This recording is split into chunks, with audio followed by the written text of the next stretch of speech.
Welcome those that arrived for the second meeting.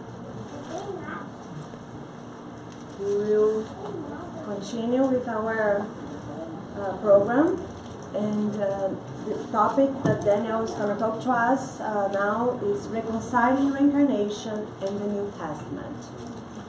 So we'd like to invite our dear Dr. Assisi to continue his talk. Thank you, Daniel. Thank you. No, it is not deja vu. You are indeed in the right place, I hope.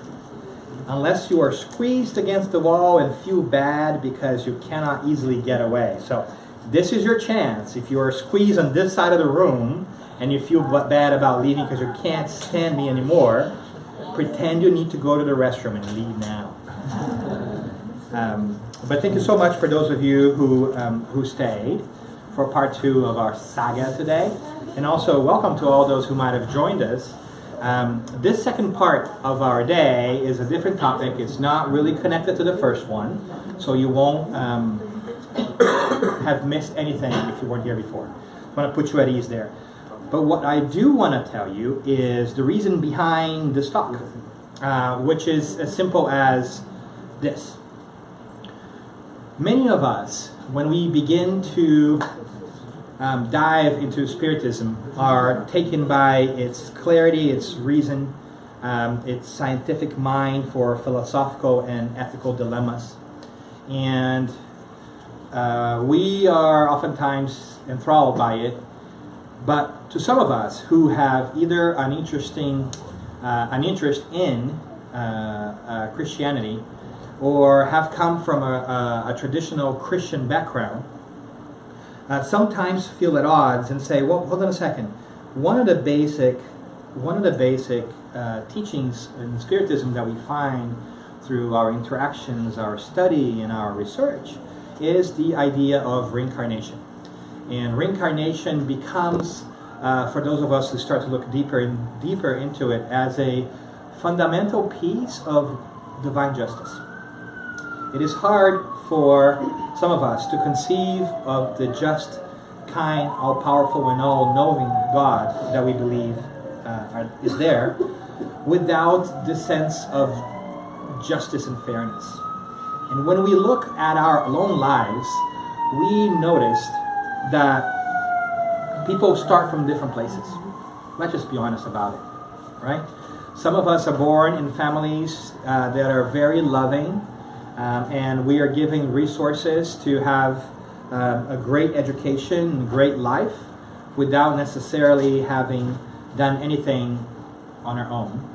Others find themselves in much more difficult situations where we may be born in a more of a fractured family, and oftentimes go through challenges in life that the other person may never imagine when it comes to resources or emotional upbringing and so forth. And some of us also are born with severe challenges in the physical or in the intellective and mental area. So when you think of all this just from the span of one lifetime that decides the rest of eternity, it becomes hard for you to settle with the idea of a just and fair God. How could God love some apparently more than others?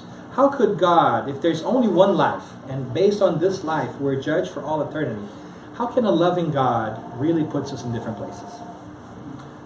And the answer, I think, is God doesn't. There isn't just one life. After all, there are some babies that live but a couple of days, and who is to decide where they would go to so-called heaven or so-called hell? There are people who live for 80 years, and so how do you measure that? Sometimes people call it the mystery of faith. Just trust God will figure it out. And I think God does figure it out. But I would also trust God to give us the means to figure it out in a different way, which is to make sense of the world around us. And I think that's where we arrived when we think of reincarnation. It explains a lot of things. But I did this roundabout to say that a lot of us who are in love with the New Testament or the Bible in our Judeo-Christian tradition sometimes struggle with reconciling the idea of reincarnation, because somehow we've been fed this idea that reincarnation is almost like an Eastern thing. It's like a Hindu thing, right? But it's not the case. And so what we want to do today is spend a couple of minutes talking about the New Testament, how it came to be, and how the concept of reincarnation, it's actually there if we look carefully. And then we can have some conversations about it, because after all, I'm not hoping to convince you one way or another. All I want to do is expose you to some thinking and some thoughts and some cases in which you might find interesting. So this really is an exploratory kind of talk, where we just put information out there, and hopefully my goal is to validate the fact that, yes, when we talk about reincarnation and we're talking about going back to the Christ teachings in Spiritism, reincarnation does have a big part to play. Does it make sense so far? All right. All right, so let's talk about reincarnation. In the beginning, it was the Word, so the good book says, right? I want to talk about semantics. I want to talk about the word reincarnation here. I don't know if you know this, but the word reincarnation was coined by Allan Kardec in the 1850s. So, if the word was invented in the 1850s, can you possibly see it before the 1850s? No. So do you think you're going to find the word reincarnation in any text before the 1850s? You shouldn't. Unless that text has been modified since the 1850s. But you see my point here? My point is, if you are looking back and looking for the word reincarnation in the Bible, you will not find it, or you should not find it. Because it was Allan Kardec that used his Greek traditional upbringing, right, the arts, to kind of dabble with the word reincarnation, which is nothing more than to do again, right? Inside, incarnation, Asian, the act, right? Incarnate, from Latin, flesh. So reincarnation means to go back into the flesh, right? Because Kardec was very mindful about the words that he set forth. He starts the Spirit's book by saying, with new ideas, new words are meaning to avoid duplicity of understanding. So I'm going to use the word Spiritism, he says, to refer to this body of knowledge, because the word spiritualism already refers to spirituality in general. So that's how he's very mindful about this. He's an educator. He's very careful with his words. He's very measured. He's very accurate in that sense, right? For those purposes. So when he coins the word reincarnation, it's to indicate this return to the flesh, which is not readily apparent on old texts. But what you do see in old texts are different things like transmigration of the soul, and that's a different thing than reincarnation, because if it were the same, he would have used that term. Transmigration with the soul was the idea that a soul would jump from body to body, right? And so in some religious traditions, people actually worried about having babies close to older people, because they feel like the older person, as it begins to approach its final moments, might try to jump and hijack the body of the baby. It's a belief. I'm not saying I condone it. I'm saying it's out there. So transmigration of the soul is slightly different. Metempsychosis is the same thing. Along those lines is the belief that you can change bodies, but the challenge here is that in metempsychosis, you can go back, right? So for instance, I go back, I say that in the evolutionary sense. So by that I mean, you may be a human now, and then the next one, you may be a rat, right? And sometimes you find more metempsychosis in the Buddhist tradition. I still have a theory, this is a theory, this is mine, that this was mainly used to put followers in line, right? I don't think that it was originally meant that way, but it kind of stuck. It's like, hey, if you don't behave next time around, you're going to be a rat, right? And it was like but it kind of stuck. And then obviously we also have the word resurrection, right? And resurrection here is not reincarnation, because resurrection is literally the re-lifting so that you will come back on your physical body after the second coming of the Christ. That you will literally go out of your tomb and be resurrected. But you do see the term born again quite often. And I think that when we look at the New Testament, specifically myself, and you read the term born again, it's your clue to think of reincarnation. The challenge is that born again has taken a different meanings nowadays because it has come to have a religious connotation of you are born again Christian, that you have accepted the Christ, or you've been baptized, right? But I do think that at that time, born again really meant born again. And we're going to look into that. So I want to start with the word, and I hope you like my punny approach. In the beginning was the word. I was quite happy with myself there on that one. Because as the Bible starts, right, as the story starts that way, so do we today. And as you can tell, I have a horrible sense of humor.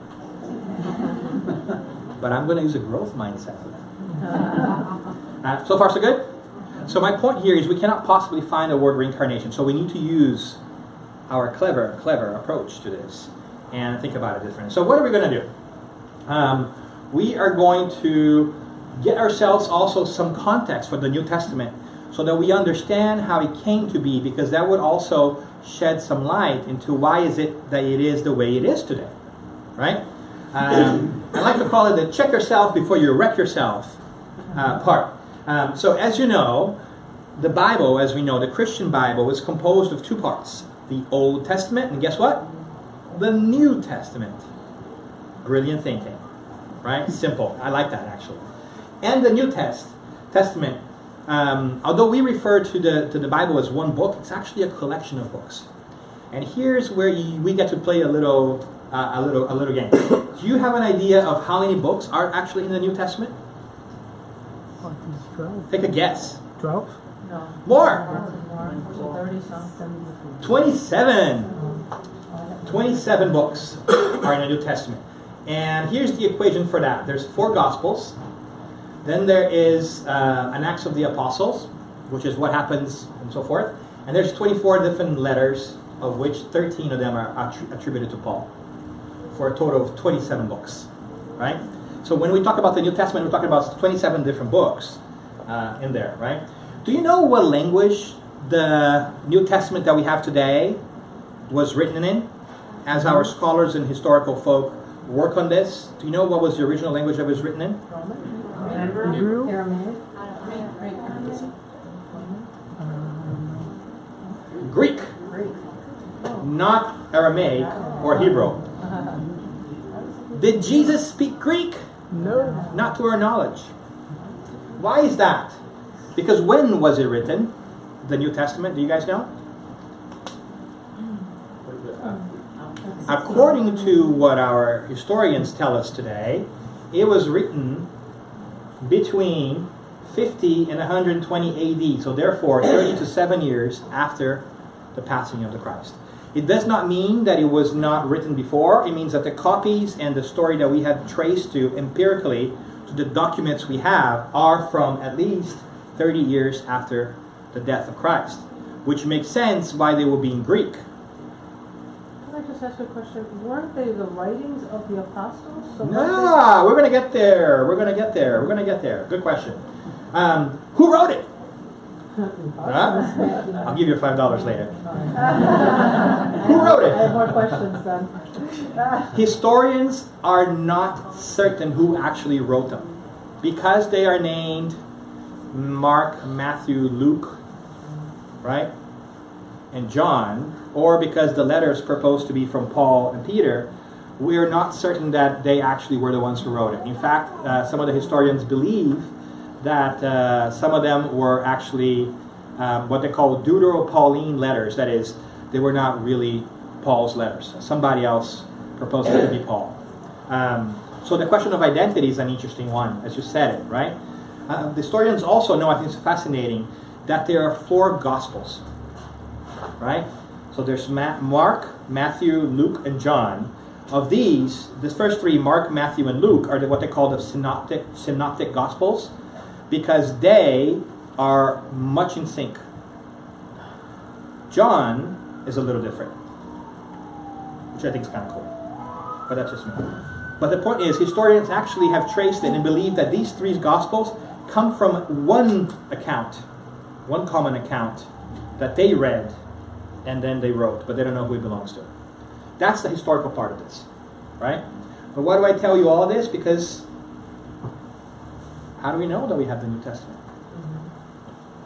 Right? 27 books. How do we know? Well, I'll tell you. We know that because we have been able to trace it down to the scribes and to the manuscripts.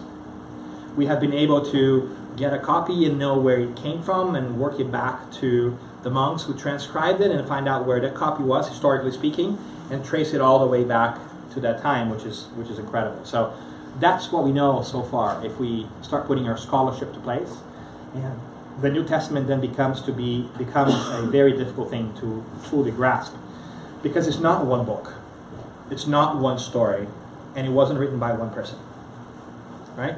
So you start seeing how things change. All right, so let's go a little bit more.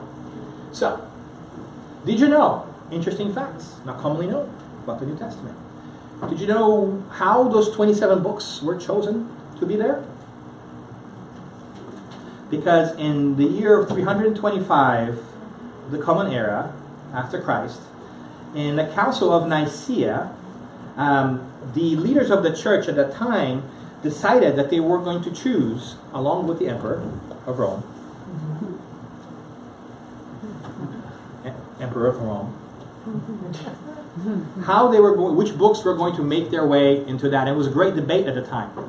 And during the Council of Nicaea, they decided to take the most orthodox books, that is, the most traditional and widely accepted, and they left out anything that has to do with Arius and Origen, which were two fathers of the church back then. And those theories of Arius and Origen spoke of what? Spoke of reincarnation. Historians believe that the wife of the Caesar, who had a less than perhaps questionable lifestyle, asked the husband to make sure that reincarnation was not in the book because she didn't want to come back. That's hearsay, so we can bank on that. But what we can say for sure is that the list of 27 books that we find today in the New Testament came from the 4th century. So it did not come from the time of the Christ. It came from books that we can remount back to almost the time of the Christ, but they were decided afterwards, right?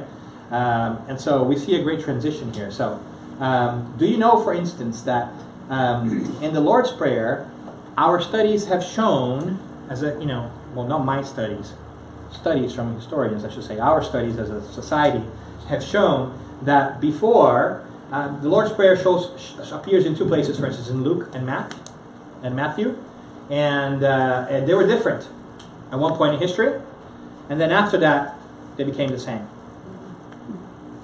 So, from one point in history to the next couple of years later, somebody harmonized those texts. Somebody who was writing or transcribing those Bibles said, well, they should be the same, so I'm going to make a minor edit here.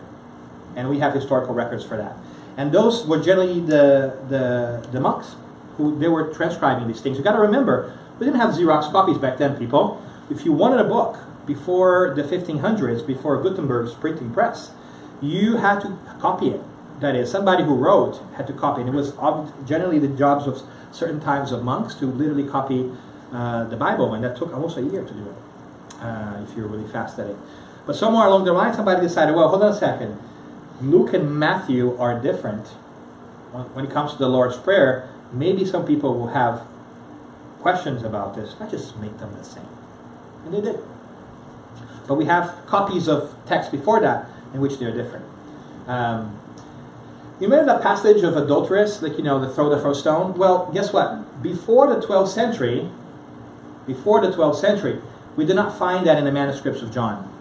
After the 12th century, we find that in the Gospel of John.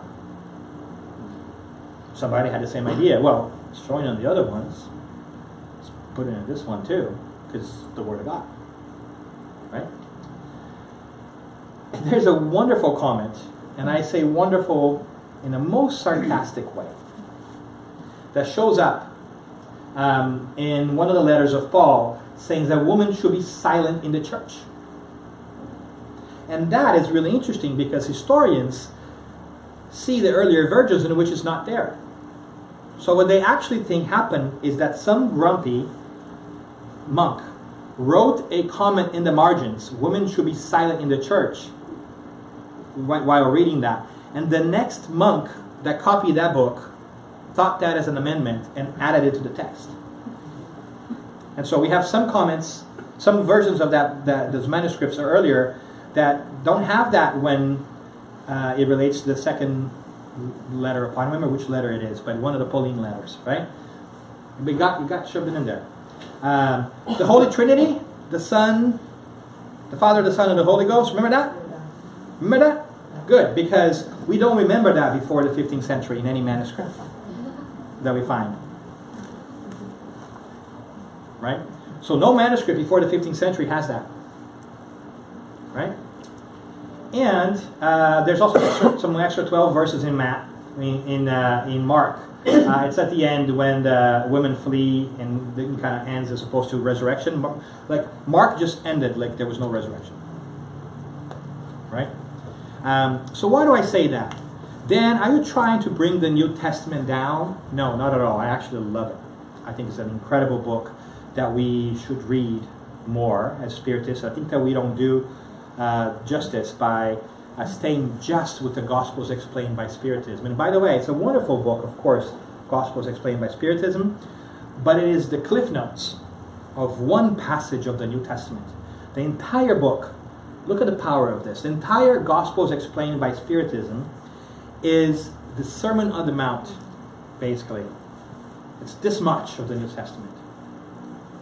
So imagine what the Spirits gave us by helping us begin to scratch the surface on the Sermon on the Mount.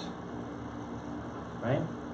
And imagine how much more is out there for us to do it on our own when we are able to go back and study the New Testament, which we should also do. It's a wonderful, wonderful, wonderful book, I think. But it's important for us to read it with a critical eye and understanding how it came to be, because it's also the work of men. God didn't come down, pick up the pen, and write this. Jesus certainly didn't. He never wrote a thing, right, in terms of his messages, all oral tradition. And if you ever played a game of telephone, you know how this goes. You start with a message, and slowly, even with best intentions, it gets changed with time. So what we need is a way to check in with your original source every once in a while and see if that happens. And that's why I think Spiritism plays a role, because through mediumship, we can go back to the spirits and say, hey, check in here really quickly on this. Does this make sense? And keep the message fresh. In a way, the advent of Spiritism in the 1850s is such a check-in. It's us checking back with spirituality to make sure that the message doesn't deviate too far from the origin. But anyways, the New Testament is a really wonderful book, a really powerful one that we should really, really consider and think about, right? So here are some instances in the New Testament where we can actually find mentions, I think, of reincarnation, or that implies reincarnations. We're going to go through them. There's a passage where Jesus says, "Who do you say I am?" when the disciples are questioning him.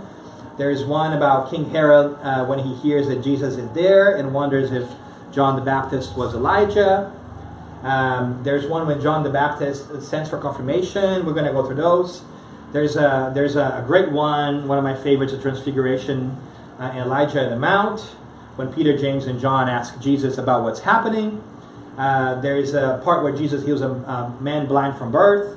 And there's also the born again piece that I think we are very familiar with. And I'm just going to go through those really quickly, give you a sense of things, and point you to where you can find them if you want to look for yourself, and dive a little deeper into this. Right? So far so good? Alright. I'm going to check with you because this can be a lot of reading we're going to do here. Alright, so this is "Who do you say I am" passage, is when Jesus sends his disciples down. And this is in the Gospel of Matthew 16. And I've taken the English Standard Version here, even though I like the King James Version because I think it's very poetic. I know that's a little bit more boring for a lot of people. This is the straight English version, because there's many different translations, by the way, right? And so, here we go. And so, in the Gospel of Matthew, when Jesus came to the region of Caesarea Philippi, he asked his disciples, who do people say the Son of Man is? Son of Man is one of his nicknames people gave him, right? So he's sensing some doubt in his crowd, and he's saying, hey, who do people say I am? And they say, some say you are John the Baptist. Others say you are Elijah. And still others, Jeremiah or one of the prophets. What? The people thought that he was either, I'm going to go back here to my, he was either the reincarnation of Elijah, who had died hundreds of years before, Jeremiah, or another prophet. That's what they're saying. They think that you're Elijah, have come back. How can you say that if you don't believe in reincarnation? Right? And here's the interesting thing. Some say you're John the Baptist. How can that be if John the Baptist overlapped with him? But they still, that's the transmigration of the soul piece, right? But I think that maybe they jumped souls, kind of thing. There's a lot of different things happening here. But it's explicit here that the belief for some in the time was that reincarnation was a thing. Right? But then Jesus puts them in check. What about you? He asked. Who do you disciples who are close to me, think I am? He's trying to figure it out where they lay, right? And Simon Peter says, you are the Christ, the Son of the living God.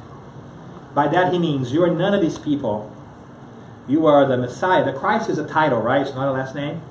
You are the Messiah. You're the sent one. You're the anointed one. You're the special one who has come straightly from God to teach us. You have not been here before. Does it make sense?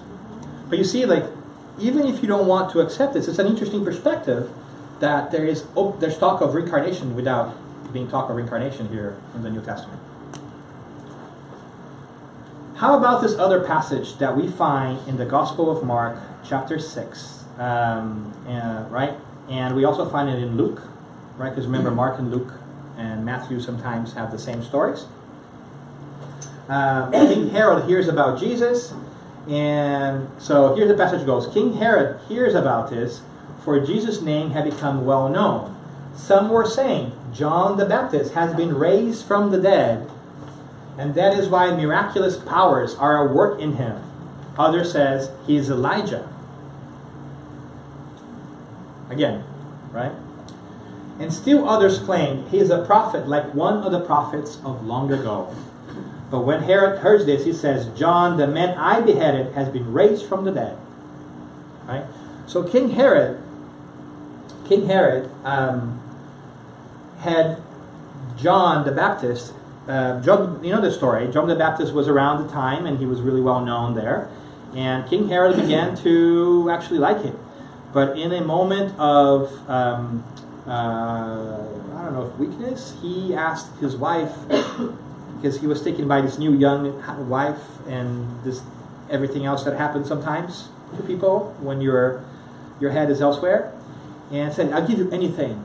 And his new young dancer wife had a mom who didn't like John the Baptist, so the mom made her ask him for John the Baptist's head.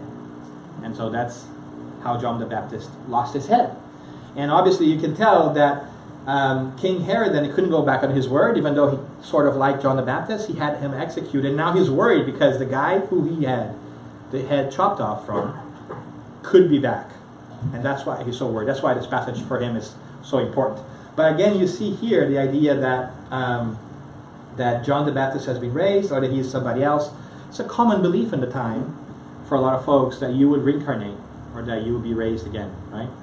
Which I think is interesting. We don't think about it that way, funny enough, right? That's another passage. And if you're not bored yet, here's another one. This is John the Baptist sends for confirmation. So this is in the Gospel of Matthew, chapter 11. So John the Baptist, by this time, he's doing his thing, and you know, John the Baptist's gig was to say that the Messiah was coming. He came to set the way for Jesus. But even John the Baptist, this incredible prophet of the modern age at that time, had his little doubt. And so, while he's out there, he actually sends some of his disciples to check in with Jesus and say, hey, is it really you? Because I just want to make sure, right? And it's perfectly human feeling, right? Jesus then gives him this answer.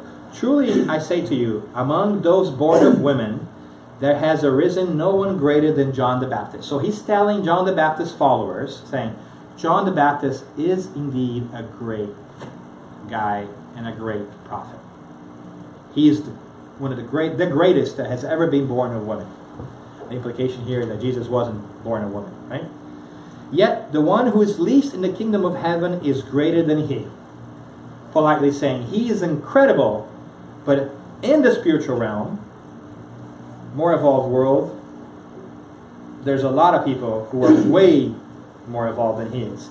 From the days of John the Baptist until now, the kingdom of heaven has suffered violence, and the violent take it by force. For all the prophets and all the laws prophesied until John. And if you're willing to accept it, he, John the Baptist, is Elijah who is to come. He who has ears to hear, let him hear. So he says, no, I am the Messiah. Go back and tell John the Baptist that I am the person that he's talking to, politely saying, right? And by the way, Elijah is John the Baptist. That is, John the Baptist is the reincarnation of Elijah, the prophet. Because Elijah in the Old Testament says that the Messiah is going to come. There's going to be a prophet who's going to point to Messiah. So he comes back as John the Baptist to point the way to the Messiah. Interesting, huh? Don't have to accept it. I'm just providing you with a different perspective. You know what's interesting about Elijah, though? Elijah had a lot of people lose his head by a river. John the Baptist dies by losing his head. Isn't that interesting? Interesting coincidence. Anyways, so that's John the Baptist for confirmation. And this is one of my favorite ones. This is the Transfiguration piece. You might remember this. They go up a hill, just some of them with Jesus, and in that going up, and then they while they're up there in the top of the hill, Jesus kind of transfigures, changes his face a little bit, and they see Moses and they see John the Baptist, and so forth.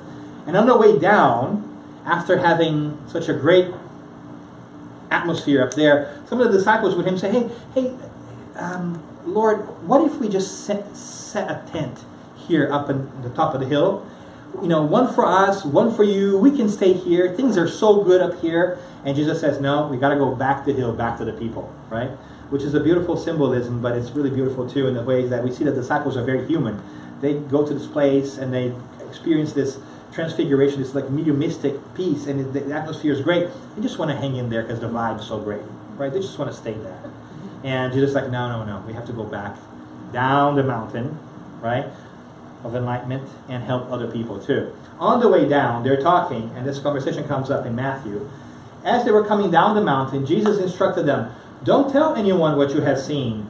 What? If I was one of the disciples, I would want to tell everybody what happened on top of the mountain, because that was cool, right? But he says, don't tell anybody until the Son of Man has been raised from the dead. He's calling what's going to happen, right? The disciples asked him, when the teachers of the law said that Elijah must come first? Jesus replied, to be sure, Elijah comes and will restore all things. But I tell you, Elijah has already come, and they did not recognize him, but have done to him everything they wished. In the same way, the Son of Man is going to suffer at their hands. Then the disciples understood that he was talking to them about John the Baptist. So again, the disciples understand that John the Baptist is the reincarnation of Elijah. Yes, you could take it figuratively, say, yeah, he's the Elijah to come, but they knew, right? And you can see that there are other passages in the New Testament that also point to the same knowledge, which I find fascinating, right? And if you go to the different gospel, in Mark, you see the same thing, the same passage being told differently. Jesus replied, to be sure, Elijah does come first and restore all things. Why then is it written that the Son of Man must suffer much and be rejected? I tell you, Elijah has come, and they have done to him everything they wished, just as it is written about him. And here's an interesting description that I pulled out of the Old Testament and the New Testament of how John the Baptist used to hang out. John the Baptist. John's clothes were made of camel's hair, and he had a leather belt around his waist, according to Matthew. Now, according to 2 Kings in the Old Testament, here's a description of Elijah. He was a man with a garment of hair and with a leather belt around his waist. Does it prove anything? Absolutely not. But I thought it was interesting, right? Maybe you can't carry your fashion sense to the times. Who knows? It might explain why some fads come back. Who knows? I jest, right? Here's an interesting one too. Here's an interesting one as well. Jesus heals a blind man from birth. There's a passage in the Gospel of John that says, as he went along, he saw a man blind from birth. His disciples asked him, Rabbi, who sinned, this man or his parents, that he was born blind? Neither this man nor his parents sinned, said Jesus, but this happened so that the work of God might be displayed in his life. There was a prevailing belief at that time that the sons were responsible for the sins of the father. So whatever it is that your family did, your parent did, you might have to bear that sin and carry it on. And Jesus is saying that's not the case. But here's what the interesting piece, because the question here is really great. The disciple asked him, Rabbi, who sinned, this man or his parents, that he was born blind? If he was born blind, when would he have sinned to be born blind? Prior to being born. Right? So it implicates reincarnation. Isn't that interesting? So the question is a loaded one. If we have eyes to see, we understand that's reincarnation in there. But if you just read this, if you just quickly read this, maybe you won't catch that. Right? How are we doing? So far so good? So would you go back? I have a question. You have a question? Yes. The answer is 42. Okay, so neither this man nor his parents sinned. Mm-hmm. So is Jesus saying that the reason why this man was born blind is so that Jesus could show the power of faith? Yes, he chose to. That man chose to be blind to give a testimony. The trial. Mm-hmm. Not necessarily a trial. We don't know. Right? And that's an interesting thing, right? So, these passages, that's why the New Testament is so fantastic. You can take one of these things, or you can go for hours at it. Right? And you can kind of dig up all kinds of cosmological views of the world. It's pretty powerful stuff. It's pretty cool. And this is the one that we read oftentimes in the Gospels explained by Spiritism. One of Nicodemus, who was a doctor of the law, was one of the really learned priests of the time. And he goes at night to visit Jesus because he's seeing the works of Jesus and he's thinking there's something special there. Even though a lot of folks in the Sanhedrin are having a tough time because it was a direct challenge to the rule of law. Because remember, at that time, religion and the state were inseparable. They were one and the same for the Jews, right? And so anybody that was challenging divine law was challenging the rule of the land. And so Nicodemus, being one of those great judges of the Supreme Court, so to say, he thought that something is up here. So he goes to talk to Jesus and says, and then in talking to Jesus, Jesus says, I tell you the truth, no one can see the kingdom of God unless he's born again. How can a man be born when he's old? Nicodemus asked. Surely, Jesus said, Nicodemus continued, surely he cannot enter a second time into his mother's womb to be born physically. It doesn't work that way, right? I think we can agree. Jesus answered, I tell you the truth, no one can enter the kingdom of God unless he's born of water and the Spirit. And I find it fascinating because when we're born, right, the sack of water breaks and also our body is made of water. So you need to be born physically and of the Spirit. Flesh gives birth to flesh, but the Spirit gives birth to spirit. These are separate things. You should not be surprised at my saying, you must be born again. The wind blows wherever it pleases. You hear its sound, but you cannot tell where it comes from or where it is going. so it is with everyone born of the Spirit. He's using the language of the time to explain the Spirit. You can't see the Spirit. You can't say it doesn't exist because you can't see, because you can't see the wind, but you can see that it, right, has an effect in trees. Beautiful logic. How can this be, Nicodemus asked? You are Israel's teacher, said Jesus, and you do not understand these things? So Jesus politely puts him in check and saying, you know this already. Like, he's having a hard time birthing the idea, but he knows. But he's like, how can he be? He's fighting it, right? He's got a fixed mindset. He's stuck between the growth mindset and the fixed mindset. He wants to make the leap, but he hasn't made the leap just yet. I tell you the truth, we speak of what we know and we testify to what we have seen. That's a polite way of Jesus saying, I am telling you of what I know and what I have seen. But you people do not accept our testimony, and our is really that of Jesus and the enlightened spirits. I have spoken to you of earthly things, and you do not believe.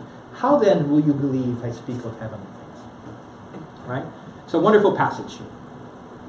And then I call another wonderful passage here too, because every great code, I feel like has the key to it inside it, right? And so this is the second letter to Corinthians, in which Paul says, He has made us competent as ministers of a new covenant. Not the letter, but of the Spirit. For the letter kills, but the Spirit gives life. He's saying God has made us, preachers of this new deal, this new agreement, right? And it's not one of the letter, but of the Spirit. That is to say, we shouldn't interpret these teachings literally, because the letter kills, but the Spirit gives life. If we attain ourselves to the words, we're going to have trouble getting to the meaning of things, which is in great alignment to what we see of question number 3 of the Spirit's book, when the Spirits tell us that human speech is too impoverished and insufficient to define that which transcends human intelligence. We don't always have the words yet to express everything, because it's like having a third grader trying to explain physics or calculus. They might not yet have in their vocabulary a way to explain that. And if we were to explain to them, it might be difficult for them to grasp, because they don't have the language yet. With time, we'll develop that. So it's important for us to break away from this perception of language. And generally what I would do here is I would invite us to go through the parable of the talents, which you might remember, the idea of they give 1 coin, 3 coins, and 5 coins to different people. And then the first one buries the coin, and when it's done, you just say, hey, I didn't lose it. Here it is, right? The second one got 3 and came up with 6, and then the last one had 5 and came up with 10. And then at the end, the master who has given them coins takes the coin from the guy that had 1 and said, you didn't do anything with your coin. I'm going to give that to the guy with 10. And it seems to be a very mean thing, unless you understand reincarnation. Because you understand that, again, the growth mindset, right? The guy that was given 5 was given 5 because he had the ability to hand 5. Otherwise, it would be unfair to give one, another 3, another 5. And so, who are we in the story? We are all of those people, right? That's a story that tells about our progress over time, spiritually through reincarnation. But I won't go into much detail because, it would take a while, and I want to make sure that we jump to that. But it's a wonderful story that I urge you to go back and to look more into, because once you add reincarnation to the mix, it becomes really powerful, right? And so I bring and do a circle back here to Spiritism, because as a science that deals with the nature, origin, and destiny of spirits, as well as their relationship to the corporeal world, it's very important for us to constantly keep looking, right, the scientific part, and reevaluating that which we were offered. So historically, we have been offered a version of the Christ and of these books that for some reason or another, we have accepted it without really diving back into it. Now that we have new knowledge, such as the one that is brought about by Spiritism, causing us to reevaluate our perception of things. And in that sense, then, as we begin to understand reincarnation, we see that it's not only a fundamental piece of divine justice, but one that allows us to make sense of the world around us and our sacred books in a very encompassing and powerful way. Right? And I think the main message here about the New Testament is along those lines. It's very aligned with Spiritism because what we have is 4 Gospels. We have 4 different accounts of the life of Christ in the New Testament. Mark, Matthew, Luke, and John. We have 4 different witnesses that tells us about his life in 4 different ways. And it's up to us to triangulate that truth. There is no single literal truth because these 4 people at times have different perceptions of what happened. And I think that's divinity at work, telling us that it is up to us to arrive at that meaning on our own and not just having to accept from other people, which is kind of what Spiritism does. When we had Kardec triangulate the different inputs to align and create a Spirit's book that set forth this movement, that now teaches us that we must not always read the New Testament or the Spirit's book and just accept at face value. We need to arrive at our own meaning, which is really hard, let's be honest. Sometimes we just want to be told what the truth is because it makes it easier, but that's not why we're here for. We're here to figure it out. That's part of the problem. Tell me what I should be doing with my life. I don't know what I should be doing with my life. Well, maybe what we should be doing with our life is figuring out what is it that we want to do with our lives. Right? Not think that there's a prescribed thing, but we're still in that fixed mindset. So that's what really rattles us, right? But the good news is that once we step into the mindset of discovery, we have to reevaluate history's bestseller. I don't know if you know this, but obviously the Bible is the bestseller of all time. Right? We need to reevaluate its message. And when we do, it will make us better. It will help us make better choices today for tomorrow. It will empower us. It's not that we're denying the New Testament, quite the opposite. We're adding a new perspective to it, which in my opinion makes it bigger and more actionable in our day-to-day life. Right? And I wonder if that's what it was meant when John writes in chapter 8 that you will know the truth and the truth will set you free. To the extent that we develop this knowledge of the spiritual world, we begin to free ourselves from this fixed mindset perception that we have of the world, the physical world around us. And we begin to free ourselves from the demands, the self-imposed demands of the physical world that we place on ourselves. That we think we have to live this way, that we think that success looks like this, like having a car, having a lot of money, right? That's not what it is. We need to evaluate these messages. And that's the calling that we have today in general. And so, again, if you have questions, hit me up. But does it make sense? So our goal here was to revisit this briefly, knowing that we are short on always on time and that I babble quite a bit, is to offer a perspective that Spiritism in no way, shape, or form is in contradiction with what is in the New Testament. Quite the opposite. It has come to add to it, to grow to it. And as Spiritists or sympathizers, it behooves us to look at that and expand our understanding to that and to any other sacred scripture or what have you out there. Because remember that as we begin to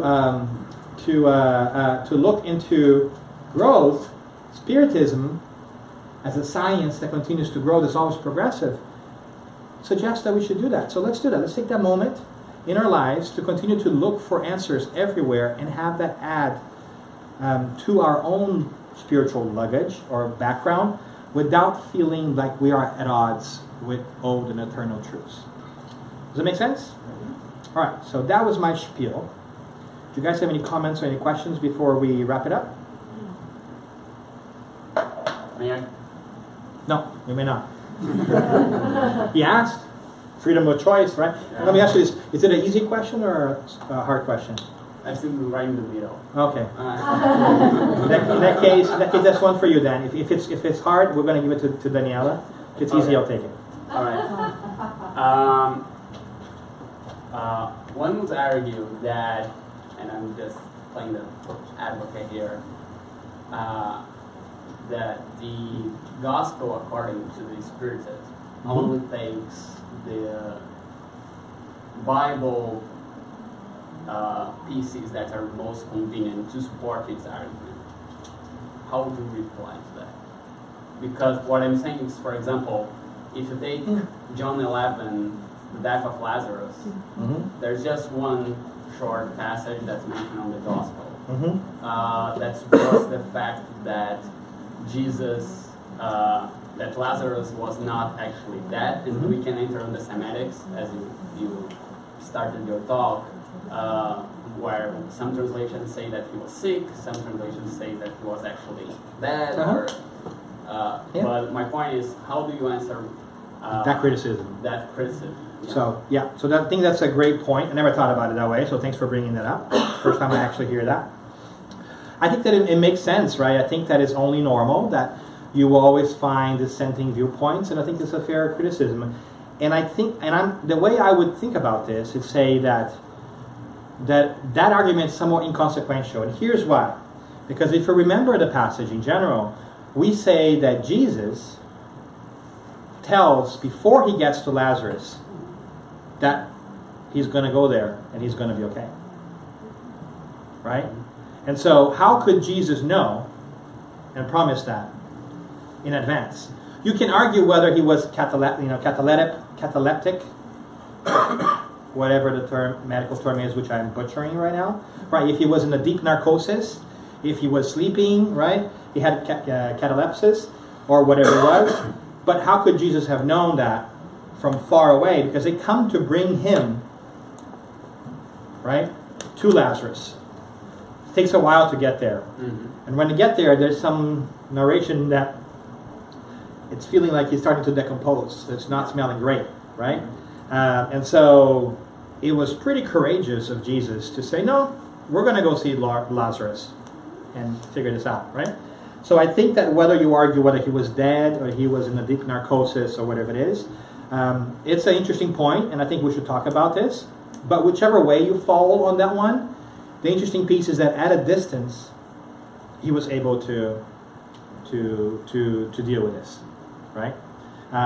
Much the same way we find another passage which is really interesting when a Roman centurion comes and asks Jesus to healing his kid, and because he believes in the Christ, and the Christ says, yes, go home, your son is healed.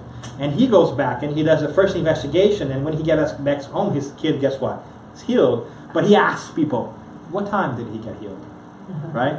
Because he's trying to make sure that it matches, right? So, yes, I think that we're always going to have criticism. I think that's great. I think we should have talk about these things. But if I were to pick a passage of the New Testament to say that it suits Spiritism, I'm not quite sure I will pick the Sermon on the Mount, because that's tough stuff. Right? We're talking about 12 sentences or some, like have different 12 chapters and some extra fluff in there, whatever it is. Don't quote me on the actual number, but I think that's a tough message. It's very poetic. Right? There might be easier parts to start with, in general, in my view. But I think it's a valid argument if people have that perception. Right? Our job is not to convince. Our job is to present, because we respect free will. People will make their own choice. There are still people today that don't believe that we landed on the moon. There are still people today that believe that Darwin's theories do not apply. Right? So the Earth is flat. It's making a comeback, right? Which is really troublesome for me when I fly from California here, because if we turn the bend, I'm in trouble. But maybe that's where the Chinese live, like on the other side of the world. So I don't know, but you know what I'm saying? In Spiritism, we're really not convinced about convincing. We're really not focused on convincing people. That's not what we do. Our job is not an external gig. We're not worried about having other people believe it. We need to kind of deal with that ourselves. So is it going to change our perspective and our doings, our behavior? That's ultimately what we care about the most, right? So I think there are many arguments that, or many different ways that make sense. I don't know if it answers, but that's the perspective. Yeah. Do you believe Jesus time was the first time that he was around, or maybe he had been around before? Personally, I do believe it was the first time he was physically present here. Because when you have a spirit of his magnitude, look, he came and he was with us technically 33 years of his life, 30 of which he tried to lay low. Right? He really did his message in 3 years. And in the 3 years that he talked to us about spirituality and build a team of people that normally would not work together and were not exactly the most highly sought after socially speaking, right? And he did not hang out with the rich and powerful, but instead with those who had questionable lifestyles at time, and anybody that came to him. When you have that kind of ethical behavior, that impacts history, because since then we have split history in half, saying here's what happened before Jesus and after Jesus. I think that had he been around, we would have known. He would have had that kind of impact, right? So I do believe that in a physical body, he has never been on earth. I don't think he will come back in a physical body either, because he came to teach us that the physical body is secondary, right? He resurrected, right? He was killed at the cross, then appeared again in spirit and shot up to the heavens. And we've missed the meaning, because we still have him in our collective minds as a guy strapped to a cross, bleeding and suffering, when his message was anything but that. We call it the gospel because in Greek the word evangelion means good news. The good news is not the cross with blood and suffering. The good news is the resurrection. It's saying, the world can do whatever he pleases with me. The powers of the world can chain me, enslave me, imprison me, punish me, and kill me. But the world will never win over me, because the world will never win over you. Because whoever believes in the teachings of the Spirit, personified as the Christ, will live forever, even though he is dead. And whoever doesn't is dead, even though they are living, because they live in a dead world. Right? So his message of hope and of love, of transcendence of a spiritual nature, it's one that is absolutely incredible, and yet we have been fixed on this suffering piece. And a lot of us still have this mentality that life is suffering. Life is not suffering. Life has suffering pieces in it. But life is one of joy. It's one of love. That's his message. Do you remember his first miracle? He went to a wedding and he turned water into good wine. Right? To the point that one of the guests says, "Wow, these hosts from the wedding are great. Generally," he goes and he's saying, I'm editorializing, but that's what he says.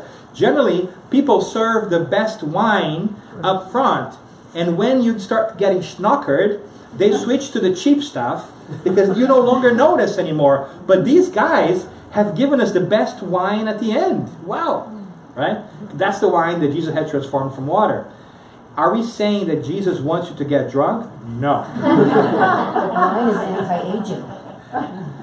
Wine's a lot of things. Every week there's a new report on wine or chocolate, I feel like. But I think the core here, right, you must not be attained to the words, because that kills, right? The Spirit gives lives.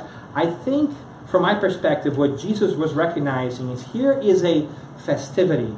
Here's a celebration of two people who are truly in love in a great environment with people who care for each other and are happy. And he facilitates this happiness. He wants that happiness of people coming together. The wine was just a method. It wasn't the key piece. It was transforming that which is everyday into something special, which is what those people were doing. They were transforming their everyday lives into something that was going to be special in marriage in that community together. They themselves, through their own actions, were transforming the water of life into the wine of happiness that only comes through time and effort. So I think it's really beautiful, really symbolic. So life has to be this wonderful thing. It is this wonderful thing. I always say that happiness is not of this world, but it is in this world. It is our sacred duty to make it part of this world. That's why we're here, to make the kingdom of heaven on earth, to bring spiritual values to earth so that we can be happy amidst the chaos. Have you met that person that has nothing yet has everything? Those people who, socially speaking, in our world have no status yet are the happiest human beings that can possibly be. Sometimes we look down on them. But the question is, who's really ahead here? And that's the question for the ages. As we debate the things of the physical world and the letter that kills and are stuck in this minutia of stuff that's worthless, we forget that life ought to be a joy. And it's not because your life's going to get wonderful, everything's going to work out all of a sudden. It's because you're going to look at life differently. And the circumstances are going to be the same, but you're just going to be happy about it. Your glass is going to be half full. Because there is a misconception, and I'll close with this, that happiness is the absence of trouble. It's nothing to do with that. How will we grow if we don't have problems? So, happiness is being okay while challenges and troubles that help you grow happen. So will you ever have a life with no problems? No. If you do, you're in trouble. You are not growing. There's something wrong. When you look with the spiritual eyes, that's what we must come to the realization of. You see how our perspective changes? From a physical perspective, all we want sometimes is have absolutely everything, so we don't need anything, we don't do anything. When we look with the spiritual eyes, we say, wow, that's a big challenge. Awesome. I am capable of overcoming it, because otherwise how would God present this to me? So the greatest your challenge, the greatest the divine compliment of you. Now, don't go out there and make trouble for yourself just because of that.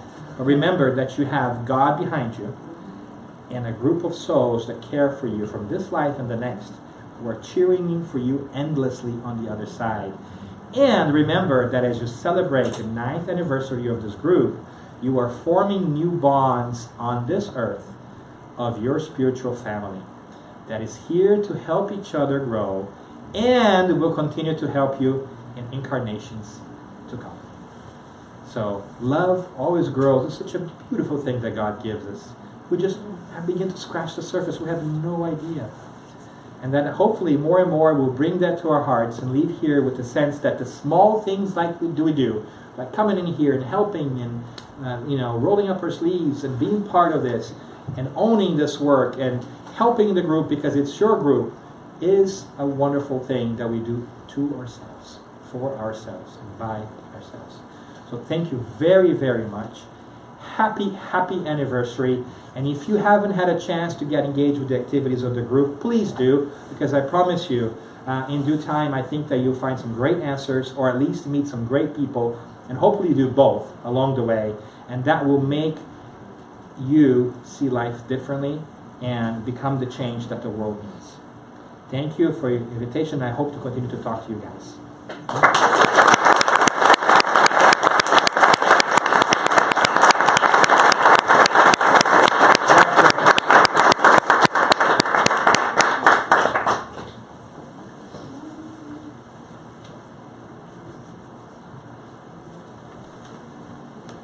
Wow.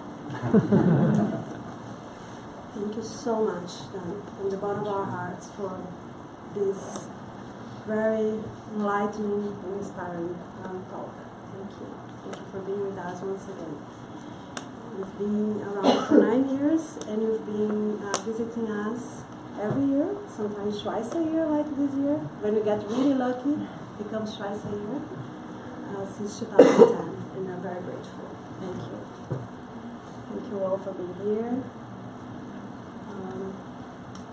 And I'd like to express our gratitude to all those who helped bringing us to this point. The original founders of SSC, our dear Adriano, Andrea, and Monica.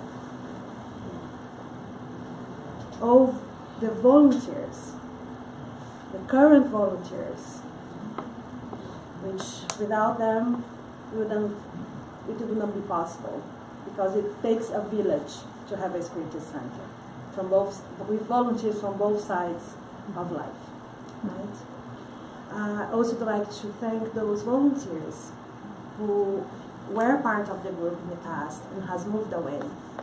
And a special thank you to our dear Aline, who has recently moved to Germany, to Karin, who is now in Boston, and to all other volunteers who have been with us in the past. And also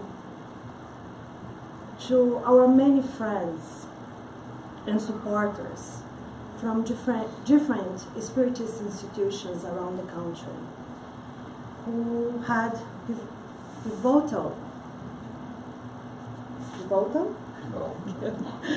roles in helping shape our group, helping shape SSC, serving as bright lights, illuminating all moments, in particular the most difficult ones.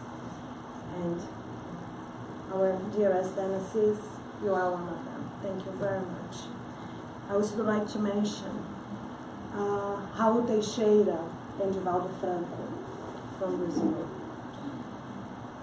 And here in the United States, from Florida, from the Northeast, Danny from California, and friends from all over the country. At the very beginning, helping Adriano, mentoring and helping Adriano, Monica, and Andrea. Vanessa Anceloni had a very important role in the founding of the group. So Vanessa, whenever you listen to us, thank you very much. We had our friend Mauricio Cisneros from Florida, Josara Korngold from New York, Susana Simões from Florida, Luis Lima, also from Florida, Andrea and Marcelo Marshall helped us immensely and continue to help us. So we are very grateful to all your support, and we hope you continue participating and supporting us so we can continue to grow our group and be here next year with all of you to celebrate our 10th anniversary. The invitation is already there for all of you. Our dear friend, also Julio Carvalho, from the Spiritist group, New Jersey. Divine Light Spiritist Center. He helped us tremendously also at the beginning. He did our first passes workshop, and was and all his visits always very fun. So to many of those who helped us, we are grateful. Without your help, we definitely wouldn't be here today.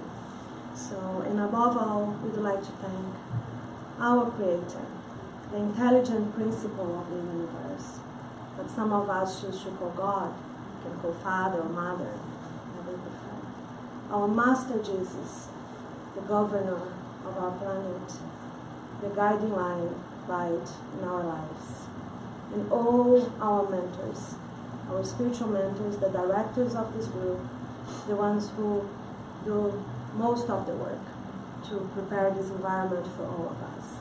So, and to all of you, thank you very much for joining us. Thank you for your attention. We hope we can stay here for our delicious lunch, delicious and healthy lunch that the very talented volunteers prepared for us with all their love. And if you are new to the group, please feel welcome to grab one of us wearing these name tags, and you can leave your contact if you'd like to join our mailing list and be updated on the projects and events. So again, thank you very much for having us, and I'd like to invite our dear friend Marcelo for the closing.